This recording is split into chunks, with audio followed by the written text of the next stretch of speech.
जगतगुरु स्वामी रामभद्राचार्य जी के द्वारा जो कुछ भी कहा गया है वह सनातन के पुरोधा हैं, सनातन के स्वामी हैं।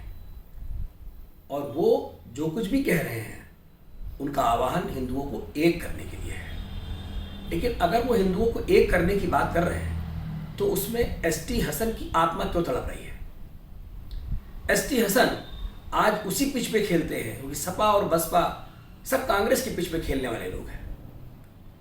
इनको आज इसलिए मरोड़ उठ रही है और ये शब्द जो उन्होंने स्वामी रामभद्राचार्य जी के लिए कह करके उनके कथन को सत्य साबित कर दिया है।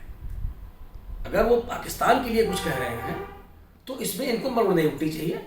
आज तक यही डिसाइड नहीं कर पाए कि हमारा देश कौन सा है, हमारी स्वामी भक्ति, हमारे देशभक्ति किसके लिए होनी चाहिए।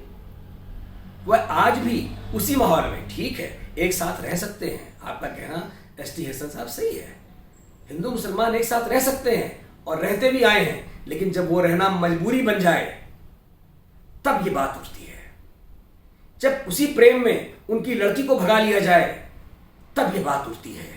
जब उनके प्रेम में ही उनको झूठ बोल करके उनका धर्म परिवर्तन करा दिया जाए, उनको धोखा दिया जाए, तब ये बात उठती है। कभी भी आपने आज तक के पूरे बयान में, और मुझे भी 35 साल के राजनीतिक काल में, मैंने कभी आपके इस बयान को नहीं देखा कि आपने कभी ऐसा बयान दिया हो जिसमें आपने अपने कट्टर लोगों के खिलाफ कोई बात कही हो। जो आपने दुकान शब्द प्रयोग किया है यही आपकी ओछी और घटिया मानसिकता दिखाता है। सनातन समाज में धर्म की कोई दुकान नहीं होती। हमारे समाज में धर्म का आवाहन होता है, वहां तो अपने ही तर्कों पर तर्क दे करके लोगों का अपना आपसी तर्क होता है, तर्क वितर्क होता है कि कौन सी चीज सही है।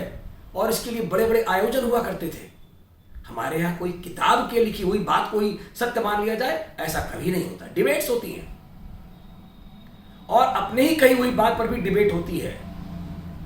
तो हमारे धर्म के बारे में बिना पढ़े, बिना जाने, बिना समझे ये बेबाक टिप्पणी करना निश्चित तौर पर आपका मानसिक दिवालियापन या आपको बहुत हल्का और ओछा साबित कर रहा है। जब उन्होंने कुंभ के लिए कहा था स्वामी रामभद्राचार्य जी ने कि कुंभ में ऐसी स्थिति बनेगी कि पाकिस्तान नक्शे से गायब हो जाएगा, तब भी आपके यहाँ बड़ा बिलबिलाहट हुई थी और सबने देखा कि 68 करोड़ लोगों ने स्नान किया, वहां हिंदुओं का आह्वान हुआ, एक महान मेला के रूप में, महान पर्व के रूप में हिंदू वहां एकत्र हुए और उसके बाद से पाकिस्तान तक बिलबिला गया। अभी हिस्से से भी पाकिस्तान गायब हो रहा है। संत की कही वाणी कभी असत्य नहीं होती, मिथ्या नहीं होती। विनाश के कागार पे खड़ा ये पाकिस्तान और विनाश के कागार पे खड़े सोच वाले लोग आज पूरी दुनिया के लिए समस्या बने हुए हैं। जय हिंद।